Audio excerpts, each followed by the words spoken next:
എല്ലാവർക്കും നമസ്കാരം. ഇന്ന് ഞാൻ നല്ലൊരു കപ്പപ്പുട്ടുമായിട്ടാണ് വന്നിരിക്കുന്നത്. വളരെ ടേസ്റ്റി ആയിട്ടുള്ള ഈ ഒരു കപ്പപ്പുട്ട് എങ്ങനെ ഉണ്ടാക്കാൻ നോക്കാം. അപ്പോൾ അതിന് വേണ്ടി ഞാൻ ഇവിടെ എടുത്തിരിക്കുന്നത് കപ്പയുടെ പൊടിയും അതേപോലെ തന്നെ തേങ്ങയും മാത്രമേ വേണ്ടുള്ളൂ കേട്ടോ. വളരെ സിമ്പിളായിട്ട് ഉണ്ടാക്കാവുന്നേ ഉള്ളൂ. അപ്പോൾ എനിക്ക് കുറച്ച് കിട്ടിയപ്പോൾ ഞാൻ വേഗം നമുക്ക് കപ്പപ്പുട്ട് ഉണ്ടാക്കിയാലോ എന്ന് വിചാരിച്ചിട്ട് ഉണ്ടാക്കുകയാണ്. അപ്പോൾ അതിന് വേണ്ടിയിട്ട് ഇത് വേറൊരു പാത്രത്തിലേക്ക് നമുക്ക് കപ്പയുടെ പൊടി ഇട്ട് കൊടുക്കാം.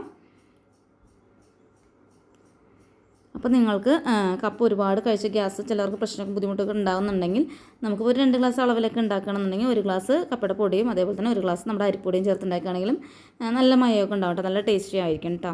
അപ്പോൾ ഞാനിവിടെ കപ്പയുടെ പൊടി മാത്രം എടുത്തിട്ടുള്ളൂ കേട്ടോ. അതിലേക്ക് നമുക്ക് ആവശ്യത്തിനുള്ള ഉപ്പ് ചേർത്ത് കൊടുക്കുകയാണ്.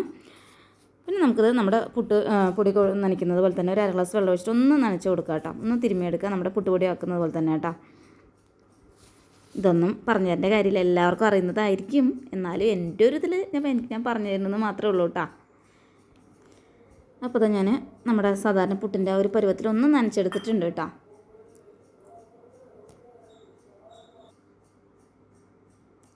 നമുക്ക് അമർത്തി നോക്കി പറഞ്ഞാൽ നമുക്ക് അങ്ങനെ വെള്ളത്തിൻ്റെ ഒരു ഇത് കാണില്ല. ആ ഒരു രീതിയിലാണ് ഇവിടെ ആക്കിയെടുത്തിരിക്കുന്നത്. ഇത് നമ്മൾ കുറച്ചിട്ട് നമ്മുടെ ഇനി പൊട്ടുകുറ്റിയിലോട്ട് നമുക്കൊന്ന് തട്ടിക്കൊടുക്കാം. ഞാനിതിന് വെള്ളം ചൂടാവാനായിട്ട് വെച്ചിട്ടുണ്ട്. അപ്പോൾ ചിലവർക്ക് തേങ്ങ നമുക്ക് സെപ്പറേറ്റ് ഇടുന്നതിന് താല്പര്യം ഇല്ലെങ്കിൽ നമുക്ക് നമ്മുടെ ഈ പുട്ടുപൊടി നനച്ചിട്ടില്ലേ അതിലൂടെ നമുക്കൊന്ന് തിരുമ്മിയാലും മതി കേട്ടോ. അപ്പോൾ ഞാൻ എന്താണെങ്കിൽ സെപ്പറേറ്റ് ആക്കിയിട്ടാണ് ഇടുന്നത്. നമ്മുടെ തേങ്ങ ഇട്ട് കൊടുത്തിട്ടുണ്ട്. നമ്മുടെ പതിവ് പോലെ തന്നെ എപ്പോഴും നമ്മുടെ പുട്ട് അങ്ങനെ തള്ളുക, അതേപോലെ തന്നെ കുറച്ച് പൊടി ഇട്ട് കൊടുക്കുക, തേങ്ങ ഇട്ട് കൊടുക്കുക. അതേപോലെ ഞാൻ കുറച്ച് പൊടി ഇട്ട് കൊടുക്കുന്നു, അതേപോലെ തന്നെ നമ്മുടെ തേങ്ങയും തട്ടി കൊടുക്കുന്നു. അത്രയേ ഉള്ളൂ. നമുക്കിതൊന്ന് ആവി കയറ്റാനായിട്ട് വയ്ക്കാം. നമ്മുടെ ഈ ഒരു പുട്ട് കഴിക്കാനായിട്ട് തലേ ദിവസം മീൻ ചാറൊക്കെ ഉണ്ടെങ്കിൽ പുള്ളിക്കുണ്ടാവും. പക്ഷേ എൻ്റെ കയ്യിലില്ല. ഞാൻ തന്നെ സത്യത്തിൽ കൊതിച്ച് പോകണം. അപ്പോൾ തൽക്കാലം നമ്മൾ പഴം വെച്ചിട്ടാണ് ഞാനത് അഡ്ജസ്റ്റ് ചെയ്യാൻ പോകുന്നത് കേട്ടോ. പിന്നെ നമുക്കിതൊന്ന് ആവി കയറ്റാനായിട്ട് വയ്ക്കാം.